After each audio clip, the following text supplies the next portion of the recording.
大家好，欢迎来到大风水彩教室。前面几个视频我们聊了一下水彩基本技法的平涂法和衔接法。今天我们来聊一个新的画法——重叠法。在开始之前，我想请求大家订阅我的频道，您的订阅是我持续更新的最大动力。也欢迎您评论留言，提出您的建议，我们一起探索水彩画的奥秘。我们先来了解一下什么是重叠法。顾名思义，重叠法就是一层一层往上画。重叠法也分两种，一种是干叠法，一种是湿叠法。我们现在先来看一下干叠法。我现在使用黄色在纸上平涂，画出一个长方形的色块。接下来我们挑取一个红色，在纸上画出一个红色的长方形色块。我们分别画3个，再画一个蓝色的长方形色块。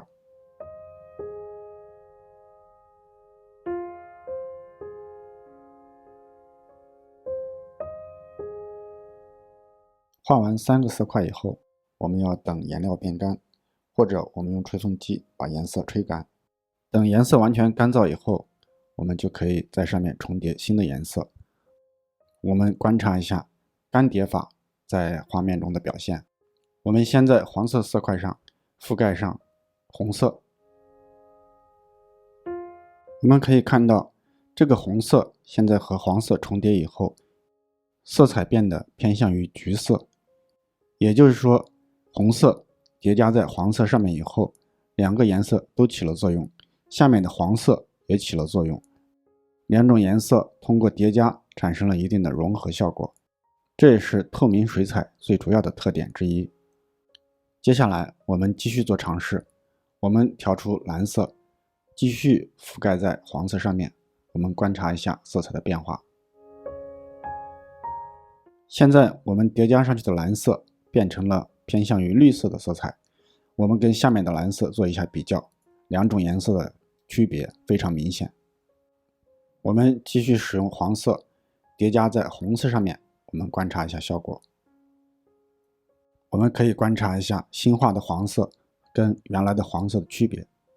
黄色叠加在红色上面以后，颜色也变得偏向于橘色，这也就是说下面的红色也起了作用。并且我们要注意到，我们叠加的新的颜色，色彩的周围并没有任何渗化，这也是干叠法的特征之一。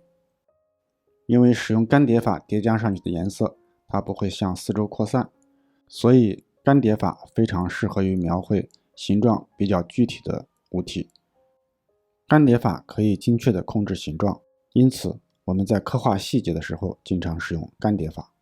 接下来我们在红色上面覆盖上蓝色，在蓝色上面覆盖上黄色和红色，我们来观察色彩的变化。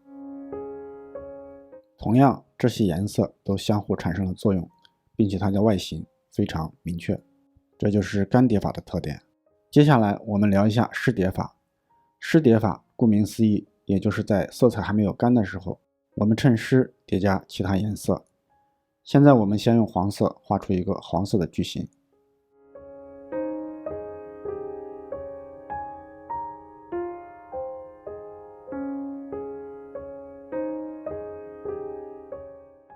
我们现在调出红色，在黄色还没有干的时候重叠上去。可以看到，红色覆盖在黄色上面以后，颜色同样变得偏向于橘色。跟干叠法不同的是，红色会进行扩散，与黄色进行自然融合，形状的边缘比较自然，无法控制具体的形状，最后产生的形状具有一定的偶然性。这也正是水彩的魅力，这就是水彩与其他画种，比如油画之间重要的区别。接下来我们在黄色还没有变干的时候，我们叠加上去蓝色，我们同样观察色彩的变化。我们也可以重叠一些不规则形状，观察色彩之间的变化。当然，重叠法可以多次重叠，它不只是一次重叠。我们现在在颜色还没有干的时候，继续在色彩上面重叠蓝色。可以看到色彩变得更加沉重，颜色也变得更加复杂。我们继续重叠其他颜色，观察效果。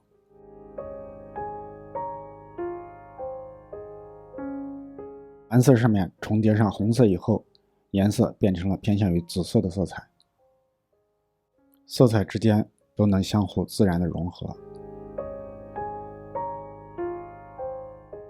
我们刚才用3原色尝试了色彩之间的重叠，我们也可以用同类色再做一次尝试。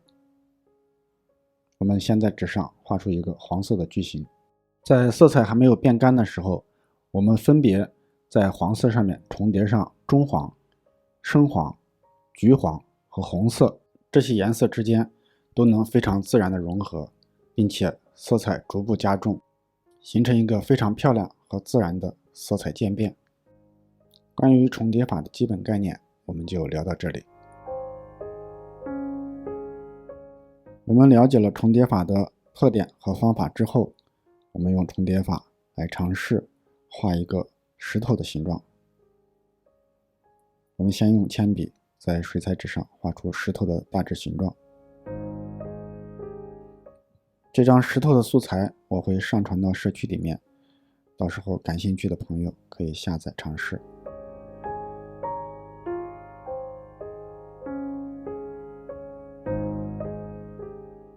这张画虽然说是重叠法的演示，但是其中像平涂法、衔接法都是会用到的。每一张画都是各种画法的一个综合体验。在画石头的时候，我们更多的是尝试干叠法；画背景和草地的时候，我们更多的是尝试湿叠法。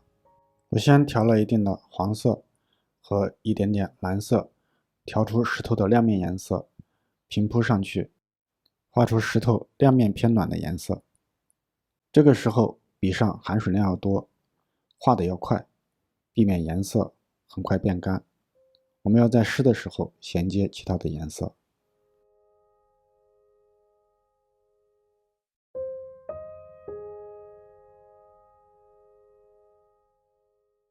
即使我们现在在平铺亮面的颜色，我们也可以根据颜色的变化稍微给它一些冷暖变化。现在我们调出一个亮面偏冷的颜色，色彩稍微偏蓝一些，画出石头亮面偏冷的部分。这时候我们新画的颜色和原来的颜色之间会非常自然地衔接在一起。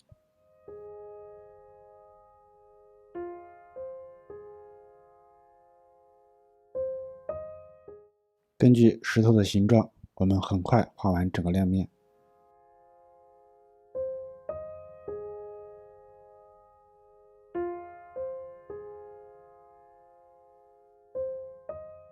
现在我们在颜色里边加入一些红色，让色彩变紫一些，衔接出石头暗面的颜色。在这个阶段，颜色可以画得更加明确一些。也就是说，如果色彩偏黄，那么我们让颜色变得更黄一些；如果色彩偏蓝，那么就让颜色变得更蓝一些。因为在后面我们还会在颜色上重叠其他颜色，随着色彩的叠加，颜色也会变得越来越复杂。另外，色彩也会变得更灰、更重。我在颜色里面加入一些印度红和蓝色，让颜色变得更紫、更重，画出石头的暗面。从明暗交界的地方开始画，大致画出明暗的变化，不需要画太多的细节。因为现在颜色还很湿，两个颜色会互相渗透，没有办法控制精确的形状，所以我们等颜色干了以后，我们会在后面继续叠加，来塑造具体的形状。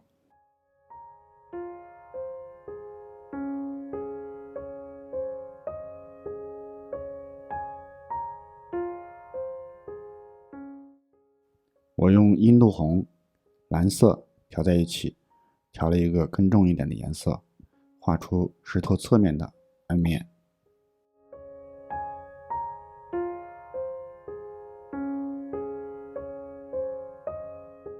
随着下面的颜色慢慢变干，我们现在画的颜色扩散的也越来越弱，所以我们现在可以描绘出一些细节。这个时候，我们可以在明暗交界的地方增加一些明确的细节，具体画出明暗交界线的形状。现在画面上的干湿程度刚刚好，不干也不湿。我们画上去的颜色有一点扩散，但是我们又能比较好的控制形状，是属于最好的刻画时间。水彩的魅力也在这里体现。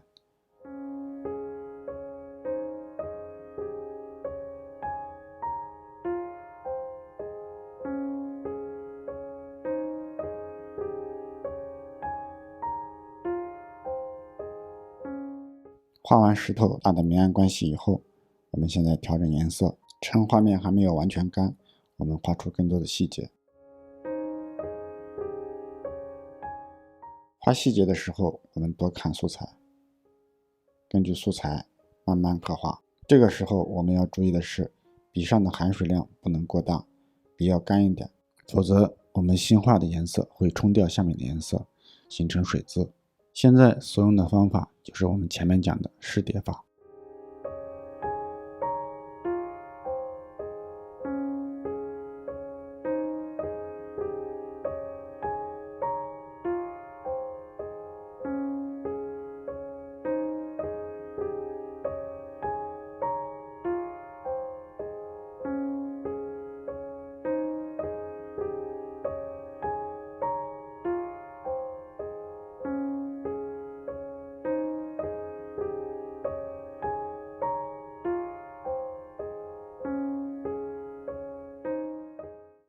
随着我们画的细节越来越多，石头也变得越来越丰富，越来越立体。现在我们可以强调一下明暗交界线的变化，画出更多的细节。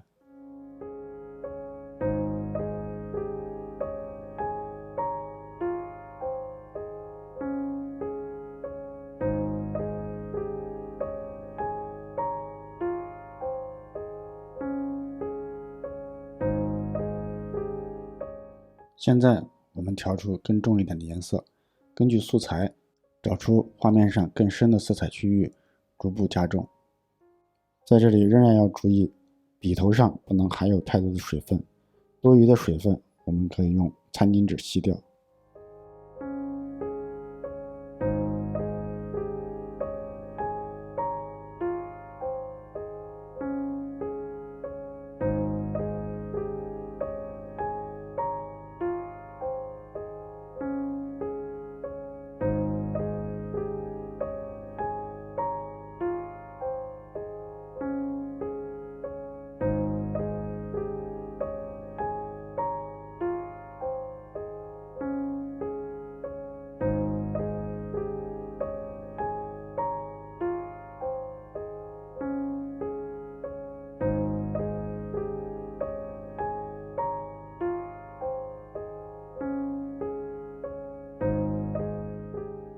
现在纸面已经干得差不多了，我们也已经塑造了很多的细节。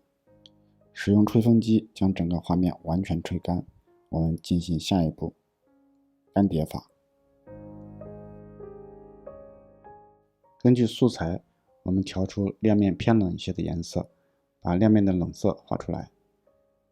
这个颜色叠加上去会比原来的颜色更重一些，所以我们原来画好的颜色，适当的颜色我们需要保留下来，不能全部覆盖。现在我们干叠上去的颜色之间并不会互相融合、互相渗透，所以它能保留明确的形状和细节，非常适合画材质比较坚硬的物体。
们逐步画完亮面偏灰一些的颜色，一定要保留我们第一步画的亮面。现在我们的画面呢，又多了一个色彩层次。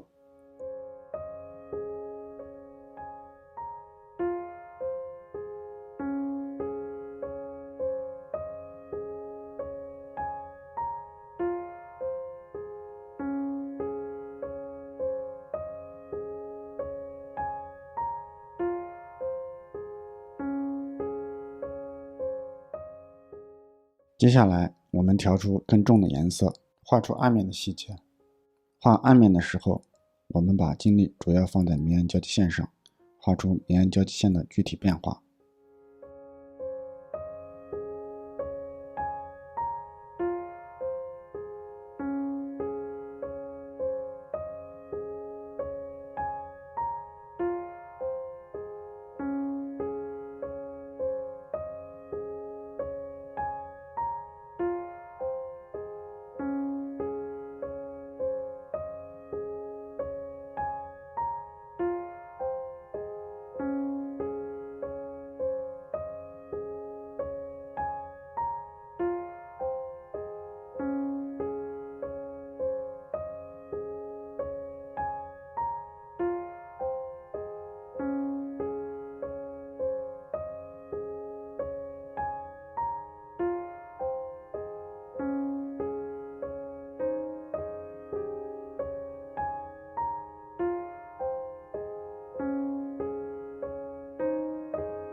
画完亮面以后，我们现在来画石头上亮面坑坑洼洼的地方，逐步加深颜色更重的地方，让整个画面变得更加丰富。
画到这里呢，我们整个石头大的明暗关系就画完了。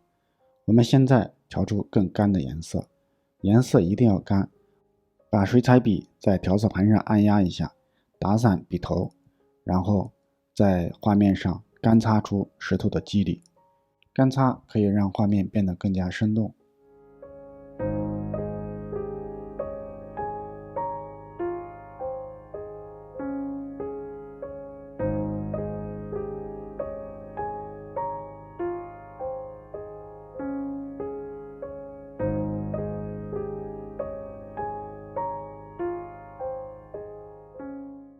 干擦完以后，我们调出稍微深一点的颜色，在石头的亮面刻画出石头的纹理。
现在我们挤出一点白色，画出石头上的高光。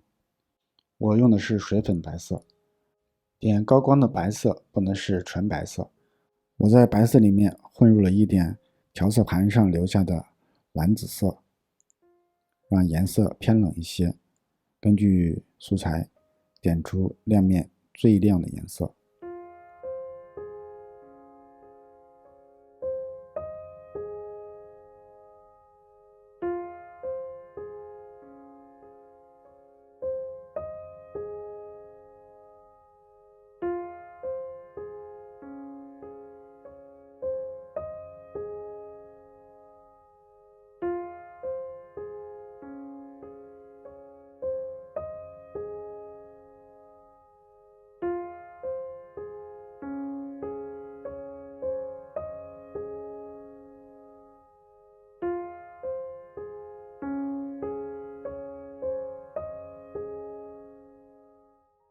现在我们石头的刻画就算完成了。我们现在来画出地面。地面是一片黄绿色的草地，我们用土黄、绿色，再加一点点蓝色，调出草地亮面的颜色。这时候我们调的颜色水分要多一些，我们需要大面积的概括的铺出草地的形状。顺着石头的下沿，我们用笔画出草地。草地要画的概括一些。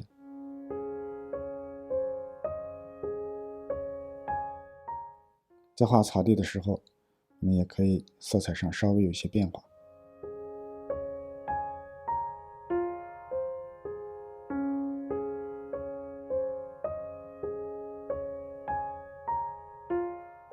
画完亮面以后，我们调出暗面的颜色，画出石头的投影。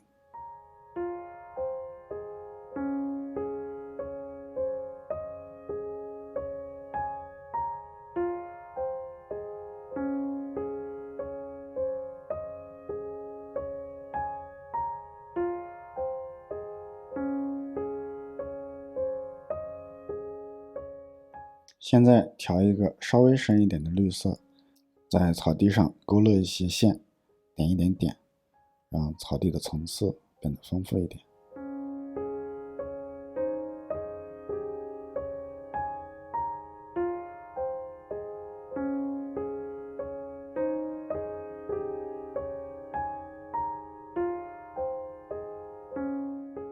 用笔尖点一些长条形的点，模仿草的形态，让我们画的地面有草地的质感。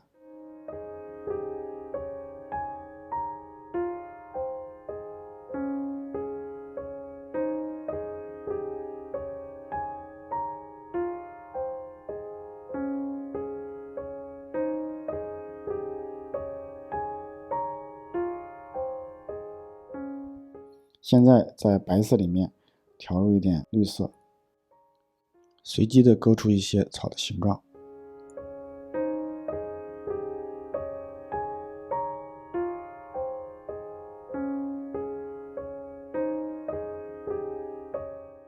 勾完以后，我们还可以再调一些黄色，点一些点，让画面变得更加有趣。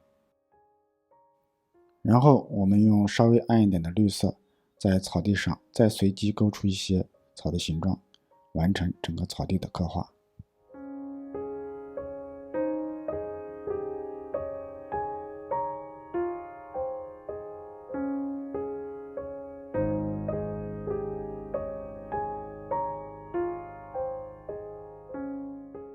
草地画完以后，我还想给画面增加一个背景。这个背景想画出一个比较深的背景，我先用清水将画面打湿。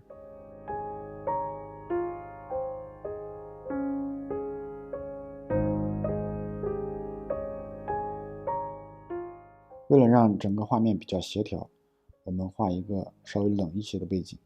我们先调一个蓝绿色，顺着石头的形状，我们画出背景。注意，因为我们画面是铺了水的，所以颜色会朝外扩散。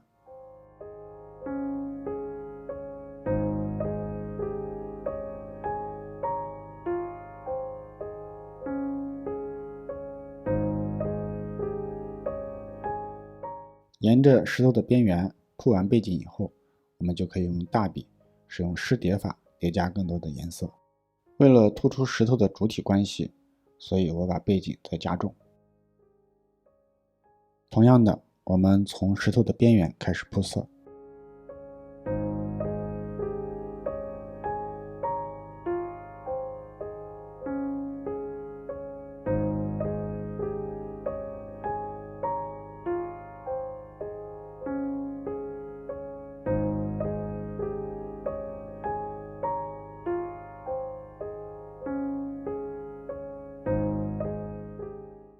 现在我觉得主体还是不够突出，所以我再次加重背景，调出更深的颜色，顺着石头的边缘，使用湿叠法在背景上叠加颜色，这样这些重颜色呢也能够很好的跟背景融合起来。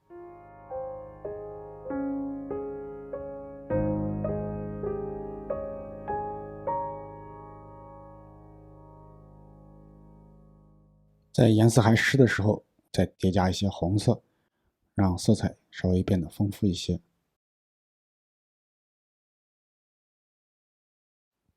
我还使用半透明的蓝绿色，趁湿加入到背景中，让它自然渗化。这些色彩的变化可以让背景变得更加有层次。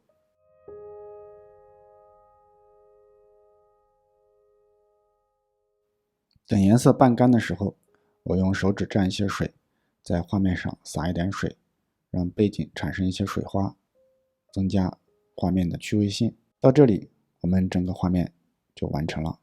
感谢您的观看，欢迎您订阅我的频道。您的订阅是我持续更新的最大动力，谢谢大家。